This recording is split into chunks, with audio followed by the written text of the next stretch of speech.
अच्छा, आप मुझे ये बताइए कि आपका प्यार कैसे शुरू हुआ? मुझे प्यार ईमो पे हुआ है। ईमो पे मुझे ये मिला है, कांटेक्ट हुआ, बातचीत हुआ। 2 साल से 2 अढ़ाई साल से बात किया हूँ मैं। तो 2 अढ़ाई साल बहुत अच्छे से चल रही थी बहुत। तो मैंने सोचा अच्छा लड़का है। अब सबसे पहले इंसान में अच्छा लड़का रहना चाहिए, अच्छा दिल के रहना चाहिए। तो मैंने बातचीत किया, फिर मेरा शादी कहीं और हो वो लग गई थी शादी, छेका-उका के बाद पूरा हो गई थी। तो मैंने बोला मेरी शादी हो रही है, तो ये अपनी हाथ-उथ पूरा काट लिया, रो रही थी बहुत सारा। तो मैंने सोचा इतने दिन से बात किया था, ऐसे नहीं छोड़ना चाहिए, इंसान के बीच सफ़र में नहीं छोड़ना चाहिए। तो मैंने बोला चलो मैं तुमसे शादी कर लेती हूँ। फिर ये जयनगर पहुँचा, तो मुझे कॉल किया कि मैं जयनगर पहुँच गई हूँ। तो मैं वहाँ से 3 बजे गाड़ी पकड़ा अपने घर से, फिर मैं इसके पास आया हूँ। इसके पास आया हूँ तो ये अपनी मौसी के घर पे मुझे रखा। वहाँ पे सा इसकी मम्मी सब गई साँझ में, शादी-उदी पूरा किया। उसके बाद मुझे यहाँ लाई गई है। नमस्कार, इस वक्त मैं कटिहार जिले में मौजूद हूँ। कटिहार के मैं हथवाड़ा पंचायत में फलका प्रखंड के अंतर्गत मौजूद हूँ। मेरे सामने जो लड़की बैठी हुई है, ये नेपाल की रहने वाली है और इस वक्त जो है फलका प्रखंड के हथवाड़ा पंचायत में मौजूद है। जिस तरह से सीमा हैदर पाकिस्तान से चलकर हिंदुस्तान आ गई प्यार मोहब्बत में, बिल्कुल उसी प्रकार ये लड़की जो है प्यार में नेपाल से बिहार आ चुकी है। हम इनसे बात करेंगे और सच क्या है वो हम आपको दिखाने की कोशिश करेंगे। क्या नाम हुआ तो आपका? जी, मेरा नाम मनीषा चौधरी है। अच्छा, आप मुझे ये बताइए कि आपका प्यार कैसे शुरू हुआ? मुझे प्यार ईमो पे हुआ है। ईमो पे मुझे ये मिला है, कांटेक्ट हुआ, बातचीत हुआ। 2 साल से 2 अढ़ाई साल से बात किया हूँ मैं। तो 2 अढ़ाई साल बहुत अच्छे से चल रही थी बहुत। तो मैंने सोचा अच्छा लड़का है। अब सबसे पहले इंसान में अच्छा लड़का रहना चाहिए, अच्छा दिल के रहना चाहिए। तो मैंने बातचीत किया, फिर मेरा शादी कहीं और हो वो लग गई थी शादी, छेका-उका के बाद पूरा हो गई थी। तो मैंने बोला मेरी शादी हो रही है, तो ये अपनी हाथ-उथ पूरा काट लिया, रो रही थी बहुत सारा। तो मैंने सोचा इतने दिन से बात किया था, ऐसे नहीं छोड़ना चाहिए, इंसान के बीच सफ़र में नहीं छोड़ना चाहिए। तो मैंने बोला चलो मैं तुमसे शादी कर लेती हूँ। फिर ये जयनगर पहुँचा, तो मुझे कॉल किया कि मैं जयनगर पहुँच गई हूँ। तो मैं वहाँ से 3 बजे गाड़ी पकड़ा अपने घर से, फिर मैं इसके पास आया हूँ। इसके पास आया हूँ तो ये अपनी मौसी के घर पे मुझे रखा। वहाँ पे सा इसकी मम्मी सब गई साँझ में, शादी-उदी पूरा किया। उसके बाद मुझे यहाँ लाई गई है। अच्छा, सवाल यहाँ पर ये बनता है कि आप यहाँ पर आ गए हैं, पिछले आप 2 महीने से यहाँ पे रह रही हैं, 4 महीने से आप रह रही हैं, तो इस वक्त जो है फिर आपका इरादा कैसे चेंज हो गया कि अब यहाँ से फिर नेपाल जाना है? इरादा इसीलिए हो गई, पहली बात लड़की को इज़्ज़त मिलना चाहिए उसके घर में। जहाँ लड़की की इज़्ज़त नहीं, वहाँ नहीं रहना चाहिए पहले। सब लड़की को मैं यही कहूँगी कि बाप मतार के घर छोड़ के भागना बहुत गलत बात होती है। अभी भी सतर्क हो जाए लड़की से। पहली बात ना मुझे 1 महीना हुआ, 1 ही दिन हुआ शादी करके यहाँ लाई। उसी दिन से मुझे फिजूल की बात करे, प्यार तो बहुत कर रही थी, बेटी की तरह रख रही थी, लेकिन गाली बात हमेशा देती थी। 2 साल से 2 महीने से सह रही हूँ मैं, 2 महीने से कुछ नहीं कहा। तीसरा महीना से मेरी ससुर उल्टा-पुल्टा बोल दिया, ऐसी लड़की ऐसी गंदा काम करके आई मेरी बेटे के साथ। बहुत गंदी-गंदी बात बोल दिया मुझे, इसीलिए मैं भी थोड़ा बोल दिया। अब कोई भी लड़की सहते-सहते सहेगी, नहीं सह जाएगी तो क्या करेगी? बस मुझे इतना ही है। और इसका बेटा रहती है तो मुझे अपनी बेटी की तरह मानती है। इसकी बेटा जैसे चली जाती है बहुत फिजूल के बात मुझसे करती है, दोनों बदतमीजी करती है। तो मैं इतना ही कहना चाहती हूँ कि मैं हाथ जोड़ के कहना चाहती हूँ आप सबसे कि मैं अपने घर जाना चाहती हूँ। मैं अपनी लाइफ इसके साथ ख़राब नहीं करूँगी। बिल्कुल, आप देख सकते हैं ये नेपाल की रहने वाली है और इस वक्त बिहार में मौजूद है। इन्होंने ईमो से अपना प्यार मोहब्बत जो है कायम किया, वहाँ से शुरू किया और प्यार मोहब्बत इनकी जो है 2 साल ईमो पर फेसबुक पर हुई। वहाँ से जो है इन्होंने शादी रचा ली। शादी रचाने के बाद जो है ये इस वक्त बिहार में है। इनका खुले तौर पे ये कहना है कि पति से इनको कोई दिक्कत नहीं है, सास और ससुर इनको ज़्यादा परेशान करते हैं। इनका कहना है कि वो मारपीट भी करते हैं। आपके पति तो आपको रखना चाहते हैं, तो जी, फिर? जी, वो मुझे छोड़ना नहीं चाहती है। वो मुझे बहुत अच्छा से रखना चाहती है, बहुत अच्छे इंसान है दिल का। वो मुझे आज तक थप्पड़ तक भी नहीं मारे, बहुत प्यार से रख रहे हैं। लेकिन बात ये है उसका प्यार ही नहीं चाहिए, लाइफ में कुछ तो करना चाहिए ना। वो हमेशा मेरे साथ रहेगी तो क्या कमाएँगे, क्या खाएँगे हम? बात ये जब उसे बाहर भेजती हूँ तो इसकी मम्मी-पापा फिजूल की बात करना स्टार्ट कर देती है। मुझे ना अभी वहाँ पे मैं गई, मेरी पापा थोड़ी तबीयत ख़राब है बहुत, उसकी पता नहीं रहेगी कि ना रहेगी। बुलाया मुझे, मैं बोला मैं तुम्हारी बेटा वहाँ है, मैं जा रही हूँ। मैं वहाँ पे गई, मेरा ससुर वहाँ पे लाने गई। ये मुझे बहुत रंडी खचरी कहती रहती है मेरी ससुर। मुझे इसकी से भरोसा उठ गई है मुझे। मैं बोला मैं घर नहीं जाऊँगी, मैं अपने घर जा रही हूँ। मैं फिर एक वहाँ पे 2 दिन रहूँगी अपने पापा ले, फिर मैं आपके घर चली आऊँगी, इसको बोला।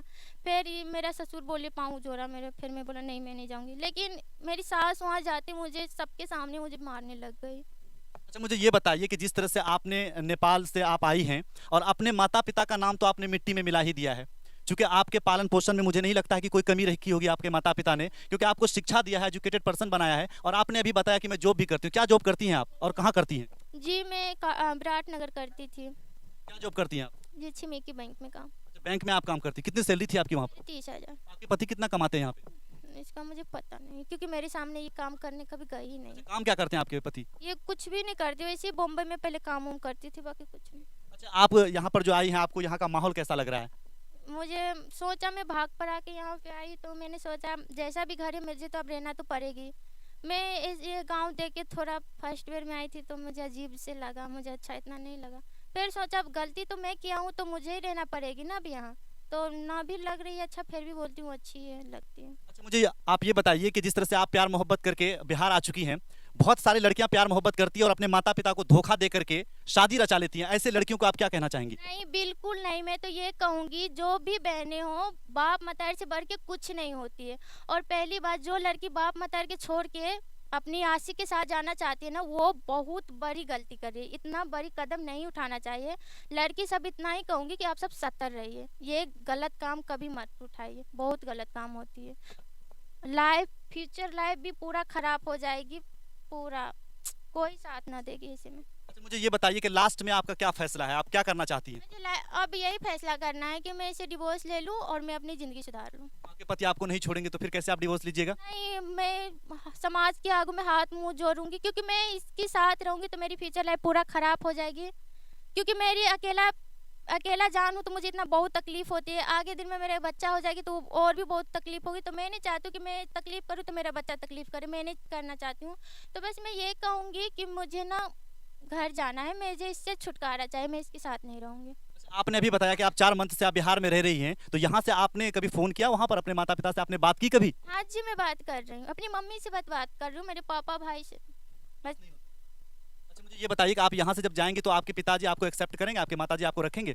मेरी पापा मम्मी तो रखना चाहती है, मेरी मम्मी पापा रखेगी, बट घर में क्या है, गांव में समाज है तो पहली बात मैं अपने घर नहीं जा सकती हूँ, डायरेक्टली घर नहीं जा सकती हूँ।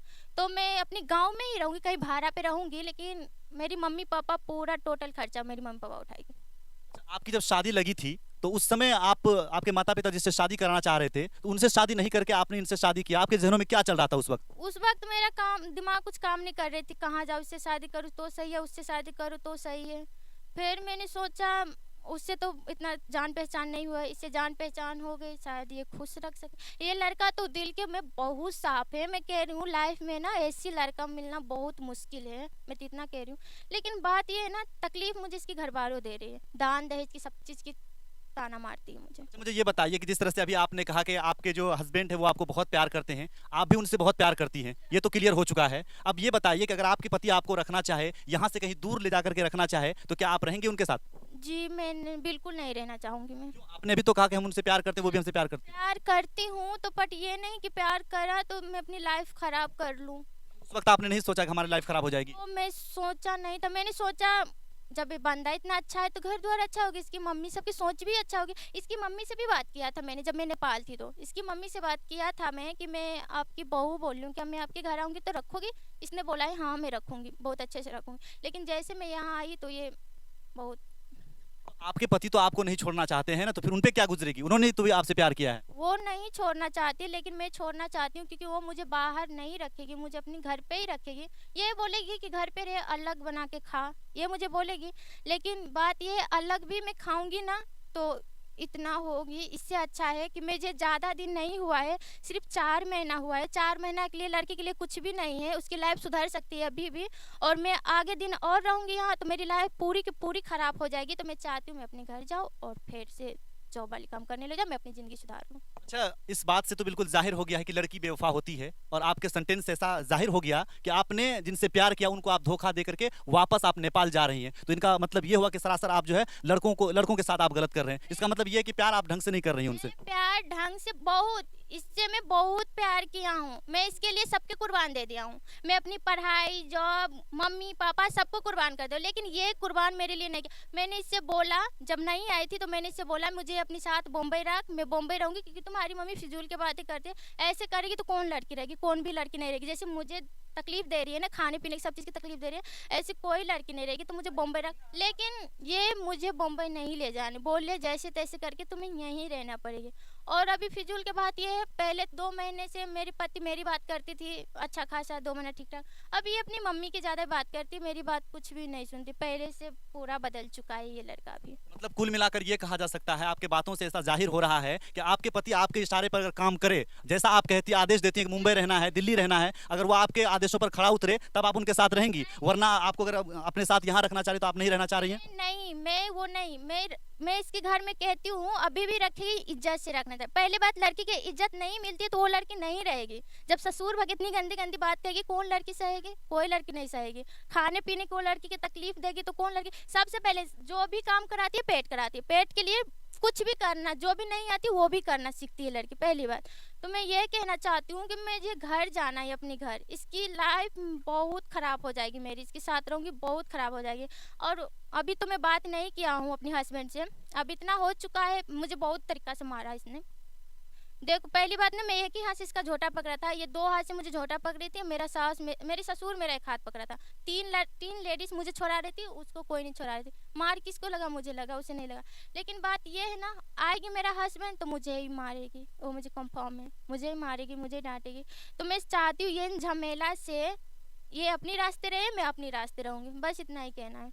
बिल्कुल, इस लड़की ने ये साबित कर दिया है कि लड़की बेवफा होती है, और इनके बातों से बिल्कुल जाहिर हो चुका है कि जिस तरह से पति से ये प्यार करती है और पति के प्यार में ये बिहार आ गई है। बिहार में 4 मंथ उनके साथ रहने के बाद जो है यहाँ का सोसाइटी इनको भा नहीं रहा है। इस वजह से इनका खुले तौर पे कहना है कि हमें वापस नेपाल जाना होगा। जो ये जॉब करती है वहाँ पर ये अपना काम करेगी, और ये अपना भी इस वक्त लाइफ सुधारना चाह रही है। आप सोच सकते हैं, आप देख सकते हैं कि जिस तरह से लड़का बिल्कुल इनके प्यार में है, ये भी उनसे प्यार करती है, लेकिन एकाएक ये छोड़ करके नेपाल जाना चाहती है। एक सवाल मैं अंतिम करना चाहूंगा आपसे, और ये गंभीर सवाल होगा हमारा, क्योंकि आपने जितनी भी बातें कही है यहाँ पर, ये साबित हो गया कि आप सेल्फिश लड़की हैं। आप सिर्फ अपना भला सोच रही हैं। इतने हमेशा इंडिया, भारत देश एक ऐसा है जहाँ पर लड़कियां हमेशा एक दूसरे से प्यार व्यार करती है, और उसमें हमेशा लड़कों का नुकसान होता है। क्या कहेंगे इसके बारे में? लड़का के नुकसान एक ही बात के लिए होती है, क्योंकि लड़की के पहली बात, लड़की के ठग फुसला के नहीं लाना चाहिए, जैसे मुझे लाया गई है। इतना फुसला के झूठ पे झूठ बोल के मुझे लाई गई है। झूठ बोल करके लाया? पहली बात ये बोला है मुझे, मेरी घर मतलब मिट्टी का है, ये तो सच है, ये घर बोला। लेकिन मुझे ये बोला, मैंने बोला मैं नेपाल में रहने वाली हूँ, मुझसे साड़ी उड़ी नहीं पहना जाएगी, मैं जो मैं पहनूँ। लेकिन ये मैं अपनी जिद पे पहना, मुझे ये सब नहीं पहनने दे रही है। ठीक, दूसरी बात, मैंने बोला मुझे घर में नहीं रहने की आदत है, मुझे बाहर हूँ। तो उसने बोला है तुम जहाँ कहोगी मैं वहाँ रखूँगी तुम्हें, तुम जो खाओगी मैं वो खिलाऊंगी, जैसा कहोगी मैं वैसा रहूंगी। लेकिन बात यह है, पहले बहुत अच्छा ठीक ठाक था, लेकिन शादी जैसे हुई ना, अब वो डायरेक्टली बोल रहे मैं तुम्हें कहीं नहीं रखूंगी, यहीं रखूंगी, तुम्हें साड़ी पहनना है साड़ी पहनो, जो मैं नहीं खाती हूँ वही खाना पड़ेगी। क्या नहीं खाती हैं आप? जैसे कि ये पता नहीं, ये इधर जंगल जो होती है मुझे नहीं, वो सब होती है ना इधर, तो मैं वो सब नहीं खाती हूँ, लेकिन मेरे घर पे वही बनती है। मैं यहाँ रोटी नहीं खाती हूँ, लेकिन वही बनती है यहाँ। बिल्कुल, ये अलग सोसाइटी की है, अलग जगह की रहने वाली है। यहाँ का जो माहौल है, ये माहौल मेंटेन नहीं कर पा रही है, इसलिए ये यहाँ से जाना चाहती है वापस नेपाल। इस वीडियो को आप देखिए, और दूसरे वीडियो में इनके पति से भी हम बात करेंगे और इनसे भी बात करेंगे। मामला क्या है पूरा एक्सपोज करके हम आपको दिखाएंगे। बने रहिए आप हमारे चैनल के साथ। कैमरामैन सुधांशु के साथ मैं शम्स तबरेज़ तालेपुरी, कटिहार, बिहार।